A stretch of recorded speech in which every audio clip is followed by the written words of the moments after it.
La pregunta 37 dice, ante la sospecha de diverticulitis, la prueba diagnóstica más correcta es, ¿cuál era?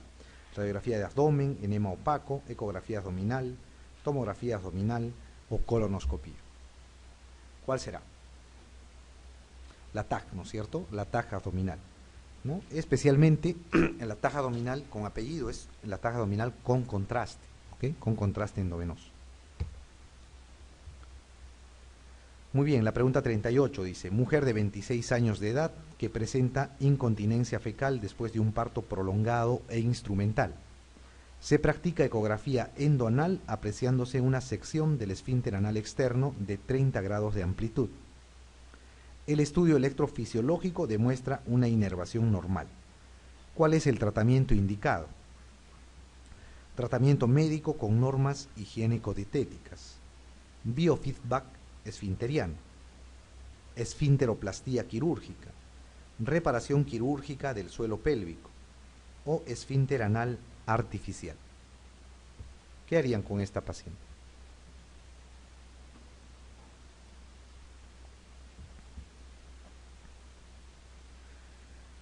Es una mujer joven, ¿no es cierto?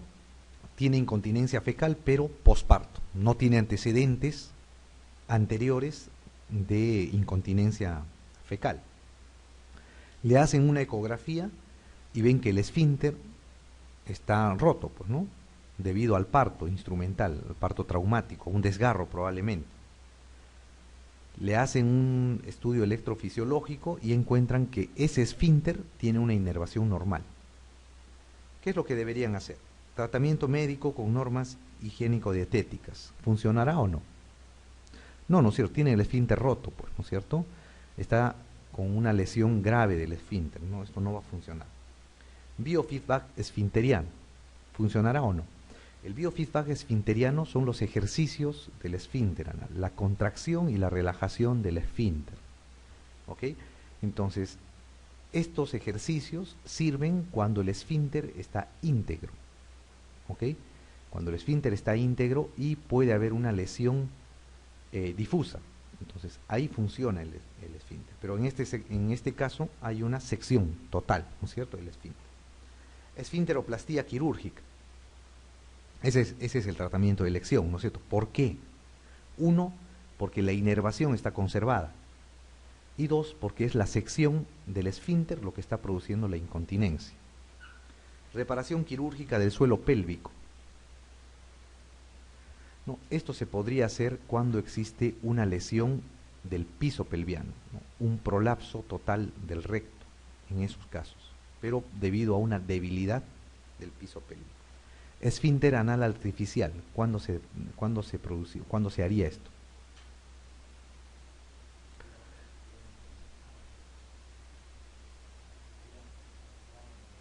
Claro, esa es una indicación. Hay dos indicaciones para un esfínter anal artificial. Una, la destrucción total del esfínter anal externo. Y dos, una falla en la inervación del esfínter anal. O sea, cuando no hay una adecuada inervación. En esos casos está indicado el esfínter anal artificial. Normalmente es le llaman... le dicen biológico, el nombre del material no lo tengo presente, pero es un material, así como las prótesis valvulares biológicas, es un material parecido. No produce reacción alrededor y normalmente es un esfínter que funciona con una especie de chip, ¿no?, que ayuda a relajar y a abrir el músculo del esfínter, y se implanta alrededor del orificio anal, ¿no?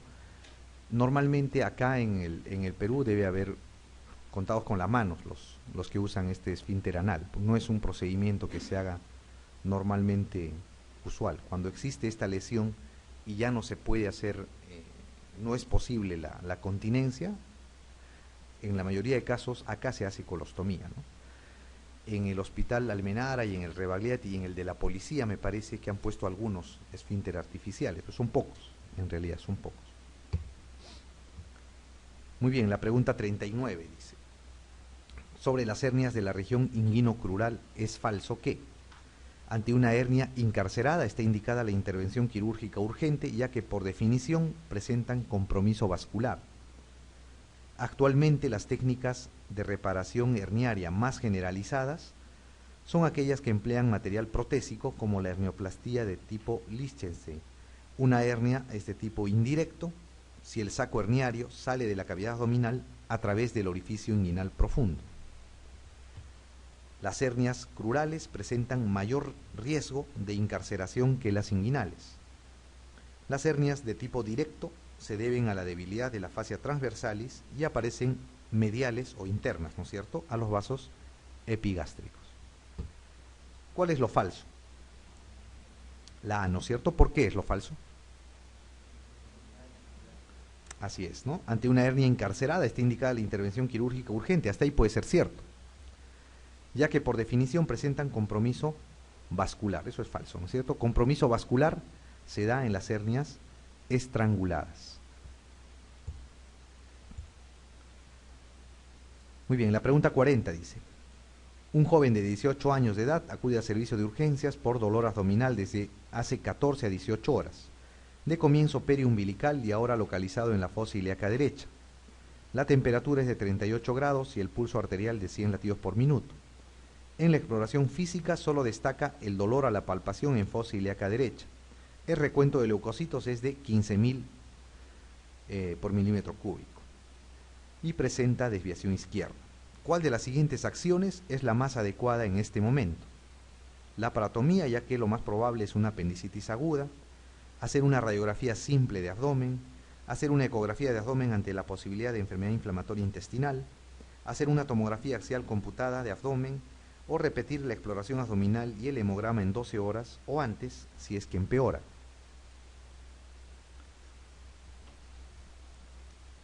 Para empezar, ¿qué cosa es lo que tiene este joven?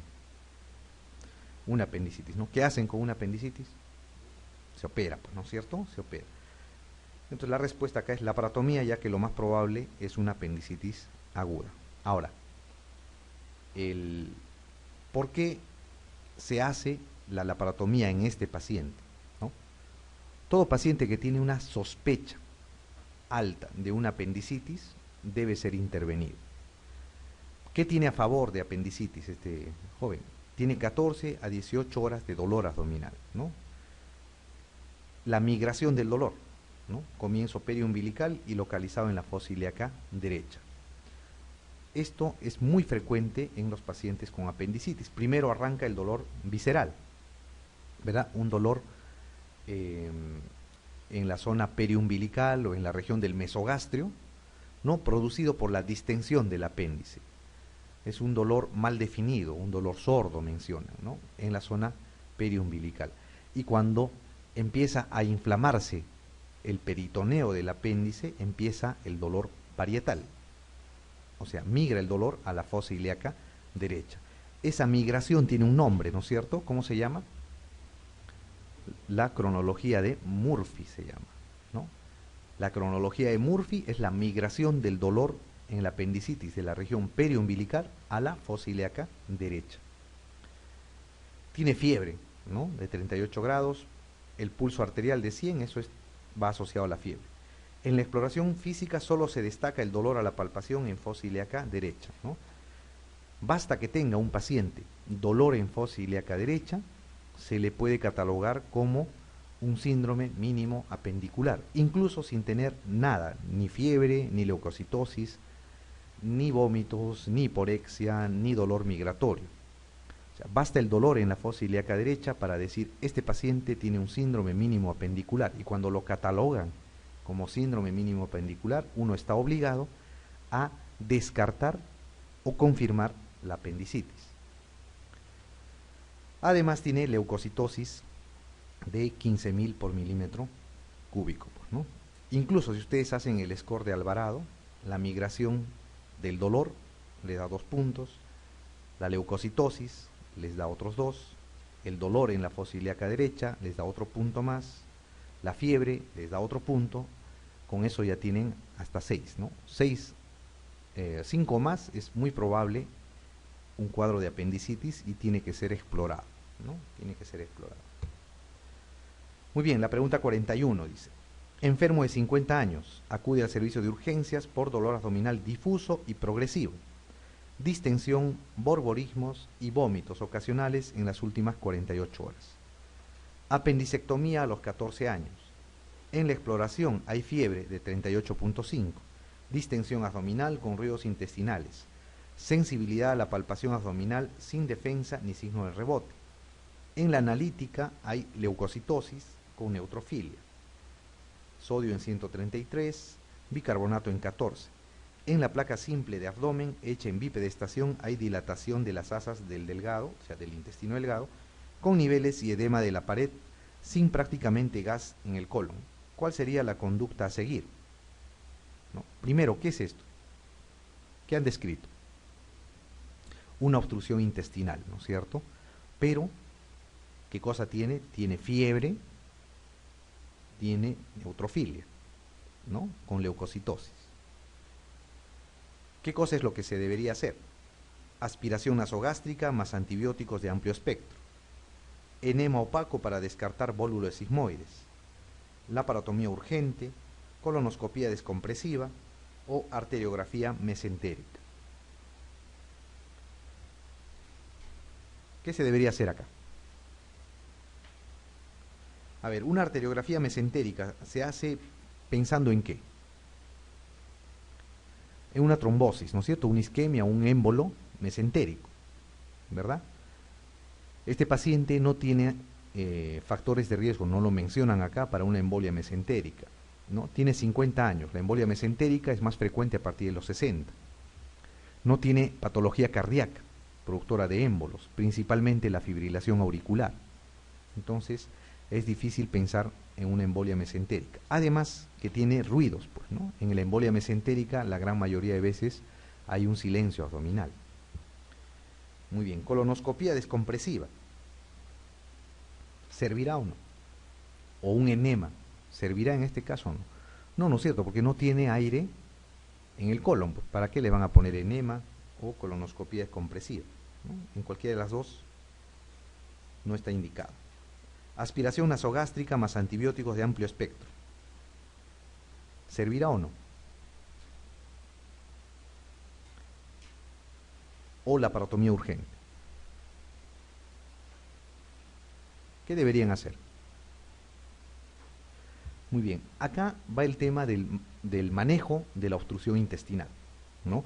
Cuando tienen una obstrucción intestinal y no tiene signos de complicación, o sea, no hay dolor localizado, no hay fiebre, no hay leucocitosis, no hay rebote, no hay signos peritoneales, y tiene el antecedente de haber sido operado, como este paciente, probablemente sea un cuadro de bridas y adherencias, ¿ok? En ese caso, si no hay signos de complicación y se sospecha de bridas y adherencias, se puede intentar el manejo conservador.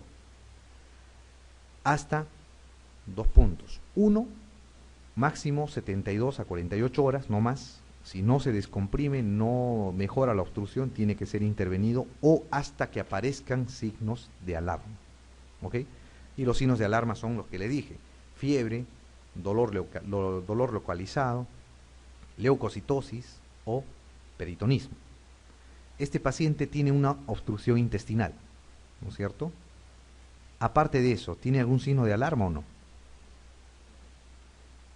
Sí, ¿no es cierto? ¿Qué signos de alarma tiene? Fiebre, ¿no es cierto? ¿Qué más? Leucocitosis con neutrofilia, ¿no es cierto?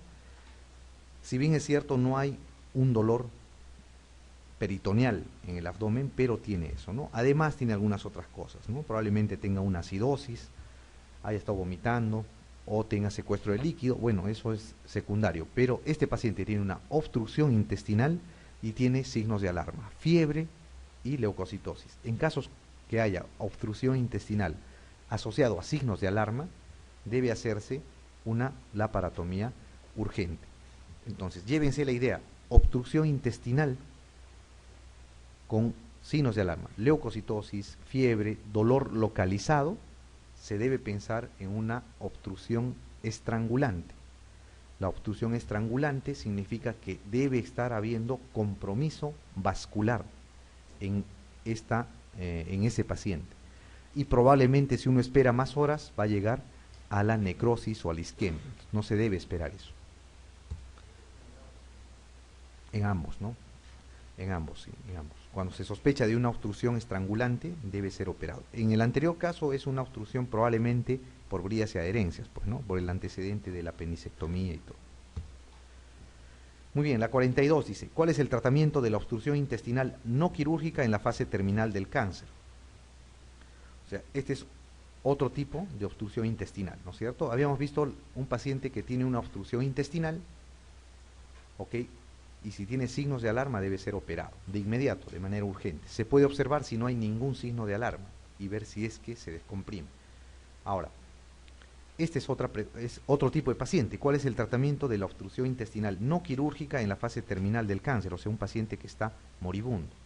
Sonda nasogástrica, aspiración continua, sueroterapia intravenosa, administración de vitamina del grupo B, laxante y enema de limpieza, alimentación parenteral total y esteroides endovenosos, morfina, buscapina, haloperidol por vía subcutánea, dieta absoluta y sueros por vía subcutánea. ¿Qué harían?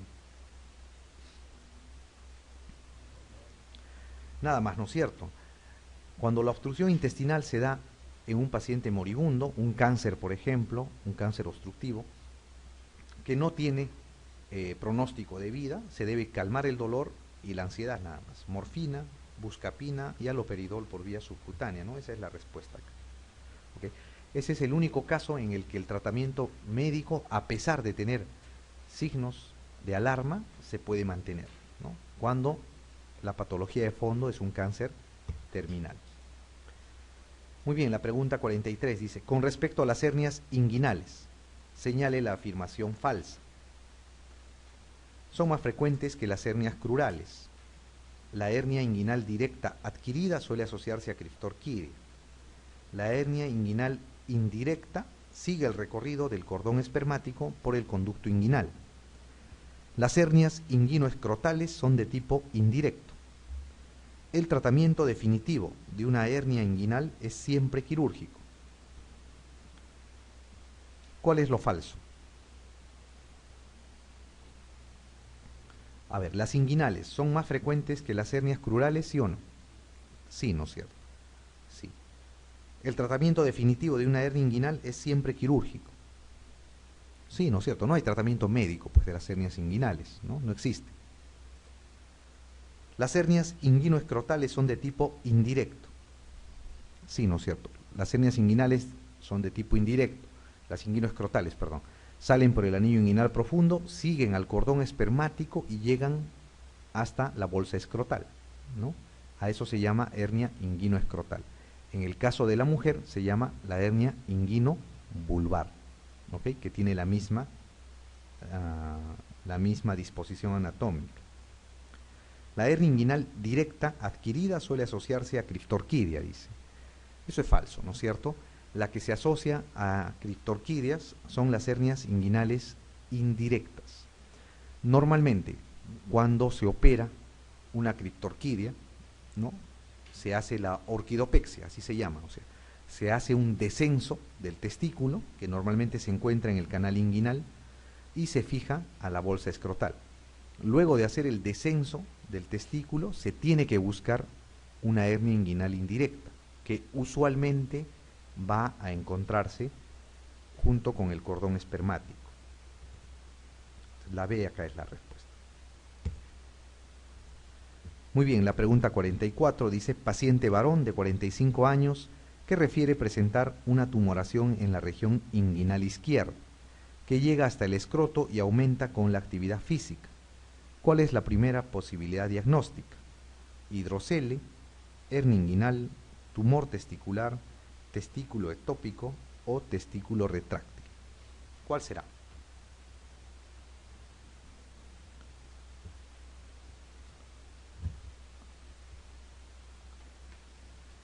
¿Cuál es la primera posibilidad diagnóstica? Una hernia inguinal, pues, ¿no es cierto? A eso se llama el fenómeno herniario, ¿no? El fenómeno herniario es la presencia de una tumoración en cualquiera sea de las zonas, en la ingle, en el ombligo, en la región dorsal, ¿no? Que aumenta con la actividad física y disminuye con el reposo. A eso se llama fenómeno herniario. No se olviden, les pueden preguntar. El fenómeno herniario es la protrusión de una masa o la presencia de tumoración que aumenta con la actividad física o con el aumento de la presión intraabdominal. Muy bien, la pregunta 45 dice, paciente varón de 70 años de edad con diagnóstico clínico de vólvulo de sigmoides, en mal estado general, tóxico, taquicárdico, hipotenso y con reacción peritoneal. ¿Qué tipo de cirugía es la más adecuada? Colostomía, resección más colostomía, secostomía más pexia, resección más anastomosis o ileostomía. ¿Qué deberían hacer en este paciente?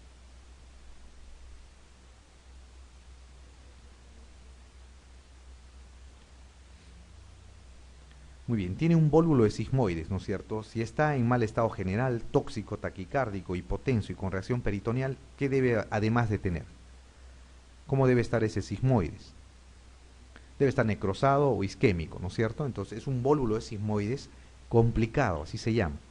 El tratamiento de un vólvulo de sigmoides complicado es la resección, pues hay que sacar ese colon que está necrosado. Si sacan el colon tiene dos opciones, hacer colostomía o hacer anastomosis. ¿Cuál le hacen?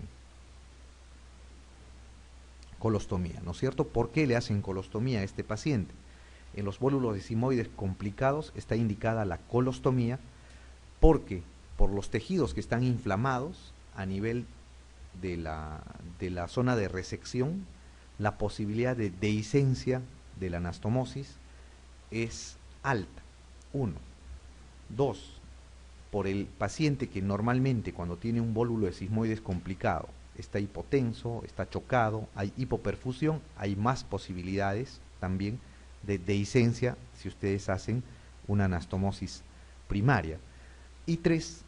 Estos pacientes normalmente están en mal estado general y requieren tiempo operatorio corto. Y la forma más rápida de terminar la cirugía es hacer una colostomía, no hacer la anastomosis, que demora más. Entonces, el tratamiento en este caso es la resección más colostomía. Les podrían poner incluso una colostomía tipo Harman, ¿ok? La operación de Harman consiste en la colostomía proximal con cierre del muñón distal. No se olviden, eso han preguntado en un examen de residentado. ¿Qué cosa o a qué le llaman la operación de Harman? Es la colostomía proximal más el cierre del muñón distal. Nada más eso. Entonces, en este caso podría ser resección más colostomía tipo Harman. Resección más anastomosis se hace cuando el vólulo de sigmoides no está complicado, ¿no es cierto? O sea, se reseca el sigmoides que está volvulado y se hace anastomosis término-terminal.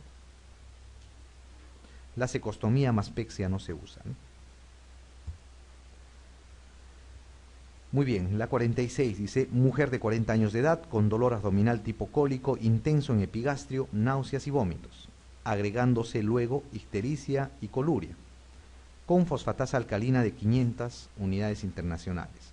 ¿Cuál es el diagnóstico más probable? Coledocolitiasis, colecistitis aguda litiásica, cólico vesicular, cáncer de páncreas o colecistitis crónica calculosa.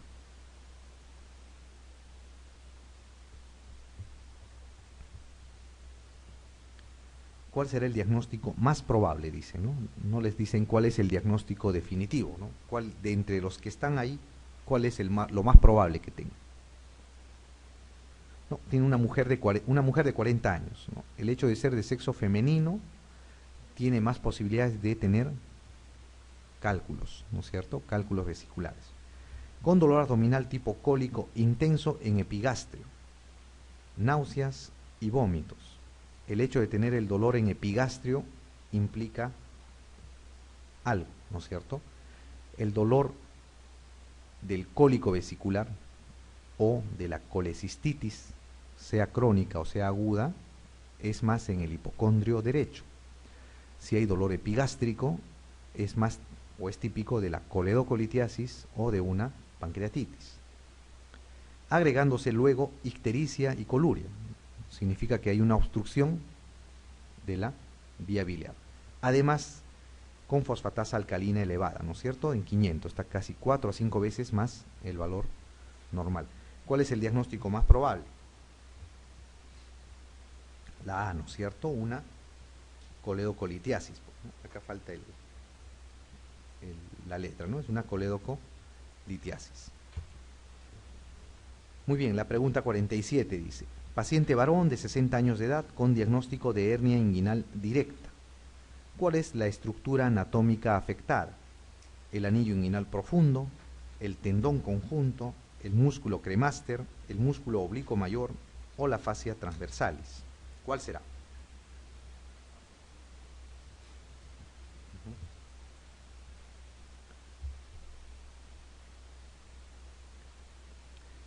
¿Cuál será? Dijeron por acá, ¿no? La fascia transversalis.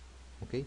Muy bien. En el anillo inguinal profundo se relaciona con las hernias inguinales indirectas. ¿Ok? Acuérdense. El tendón conjunto. ¿Qué cosa es el tendón conjunto? El tendón conjunto es la fusión de las aponeurosis del oblicuo menor y el transverso. ¿Ok? No se olviden del tendón conjunto. ¿Por qué es importante que lo recuerden? El tendón conjunto sirve para las reparaciones de las hernias inguinales, ¿no? La McVeigh, la Bassini y las técnicas que usan Maya, la Lichtenstein. Cualquiera de esas tres usan el tendón conjunto. Por ejemplo, la técnica de Bassini une el tendón conjunto al ligamento inguinal. La técnica de McVeigh une el tendón conjunto al ligamento de Cooper. Y en la técnica de Lichtenstein se pone o se sutura la malla al ligamento inguinal y también al tendón conjunto. Entonces, muy importante que conozcan. Han preguntado antes del tendón conjunto y es porque tiene utilidad quirúrgica. Muy bien. La debilidad entonces en un paciente que tiene hernia inguinal directa está en la fascia transversalis o en la pared posterior del conducto inguinal o en el triángulo de Hasselbalch. Cualquiera de esas tres alternativas les pueden poner. Muy bien, la pregunta 48 dice: ¿en qué patología se utiliza la regla de Gott-Salm? ¿En el absceso perianal, en las hemorroides internas, en la fisura anal, en la fístula anorrectal o en la hemorroides externa? ¿En cuál se usa la regla de Gott-Salm? Ahora le llaman la regla, ¿no es cierto? Antes le decían la ley de Gott-Salm, ¿no? Porque se daba mucho énfasis a esta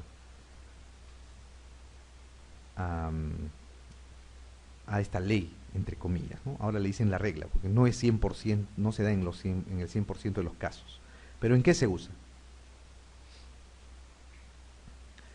La regla de Gott-Salm se usa en las fístulas, ¿okay? En las fístulas anorrectales. ¿Qué cosa es la regla o la ley de Gott-Salm? Ustedes tienen al paciente en posición de litotomía, ¿no?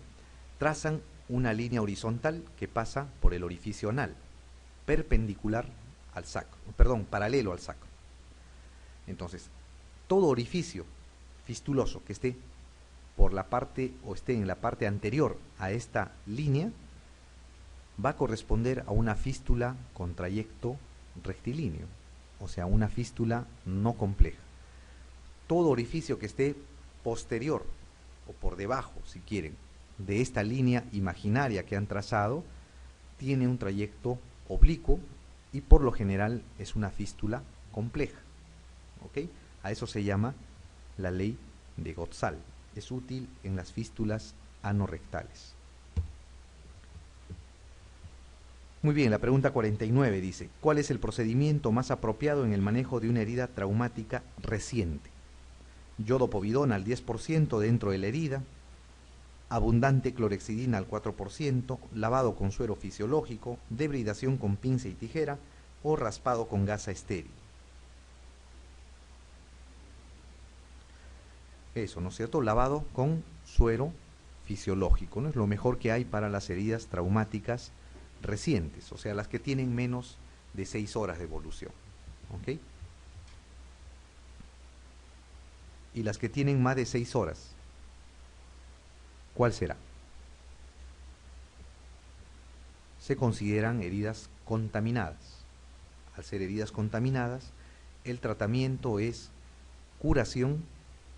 Si es imprescindible, se hace la sutura, cuando es la herida en cara, por ejemplo, ¿no? O herida en niños, pero uno es la curación y el tratamiento antibiótico, ¿ok? En algunos casos puede haber curación por segunda intención incluso, o sea, dejar abierta la herida.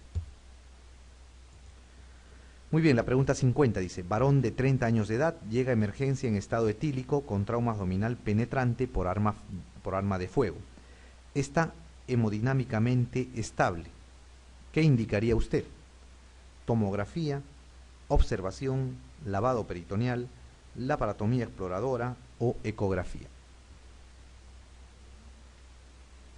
Es un paciente que viene con un trauma o una herida por arma de fuego, ¿no es cierto? ¿Qué le indican? Pero está estable el paciente, ¿no? Su presión, su frecuencia cardíaca, está todo bien, aparentemente.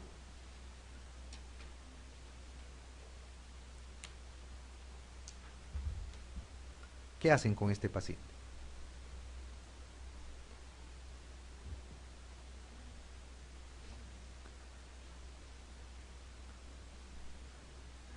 Ya, eso, ¿no es cierto? Deberían hacer, tienen que explorarlo. ¿Por qué? En los pacientes que tienen traumatismo abierto, penetrante, la indicación es exploración, aún estén estables. ¿Por qué? Pueden estar estables por no tener lesión vascular o lesión de órganos sólidos, pero deben tener algún daño visceral, pueden tener lesión de víscera hueca, pueden tener perforaciones, pueden tener daño en algún órgano que, si bien es cierto, no está produciendo, no está aflorando la lesión ahorita, pero sí es necesario explorarlos, ¿ok? Por ejemplo, los heridos de bala pueden tener lesiones o perforaciones intestinales, ¿no? O quemaduras de las paredes intestinales, incluso si tienen suerte no están perforados, pero esas quemaduras en algún momento van a formar escaras y van a caer y van a hacer una perforación. Entonces, todo paciente con herida por arma de fuego es igual a la laparotomía exploratoria, esté estable o no, ¿no? La indicación es exploración. Toda herida penetrante en el abdomen por arma blanca debe de ser explorado también. O sea, si hay daño de la aponeurosis, debe ser explorado. La conducta cambia si es un trauma abdominal cerrado. En los casos de trauma abdominal cerrado, si el paciente está estable, puede ser observado o puede ser estudiado, ¿ok? Si está inestable, tiene que entrar a sala de operaciones.